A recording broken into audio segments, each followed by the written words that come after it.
దేవుడు ఏదెను తోట నుండి ఆదాము హవ్వను వెళ్ళగొట్టిన తర్వాత వారు కయీనును హేబేలును కన్నట్లు ఆదికాండం 4వ అధ్యాయంలో చూస్తాం. వీళ్ళు భూమి మీద మొట్టమొదటి అన్నదమ్ములు. కయీను హేబేలు పెద్దవాళ్లైన తర్వాత వారు దేవునికి బలి అర్పించినప్పుడు దేవుడు హేబేలు బలిని మాత్రమే అంగీకరించాడు, కయీను అర్పణను అంగీకరించలేదు. ఆ కోపంతో కయీను హేబేలును చంపినప్పుడు హేబేలు రక్తం దేవునికి మొరపెట్టింది. అప్పుడు దేవుడు కయీనుని శపించి అతనిని ఎవరూ చంపకుండా ముద్ర వేశాడు.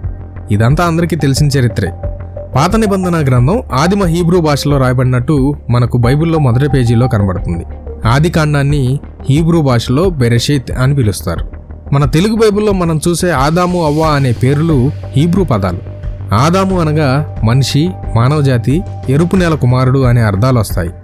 హవ్వ అనగా జీవం గలది లేదా జీవానికి మూలం అనే అర్థాలు వస్తాయి. హీబ్రూ పదం అయిన కయ్యూన్ అనగా సంపాదించడం లేదా కలిగి ఉండడం అని అర్థం. అందుకే హవ్వ కయీనుని కనగానే యెహోవా దయ వలన నేనొక మనుష్యుణ్ణి సంపాదించుకున్నాను అన్నది. హీబ్రూ పదమైన హేబేల్ అనగా ఆవిరి, వ్యర్థం లాంటి అర్థాలు వస్తాయి. కయీను హేబేలును చంపి భూమి మీద మొట్టమొదటి హంతకుడయ్యాడు. యెహోవా కయీనును దేశదిమ్మరిగా తిరుగుతావని శపించాడు. కయీనును ఎవరూ చంపకుండా అతని నుదుటి మీద దేవుడు ఒక ముద్ర వేశాడు. కయీను శపించబడిన తర్వాత ఏదేనుకు తూర్పు దిక్కున ఉన్న నోదు అనే దేశంలో కాపురమున్నట్టు ఆదికాండం 4వ అధ్యాయం 16వ వచనంలో రాయబడింది.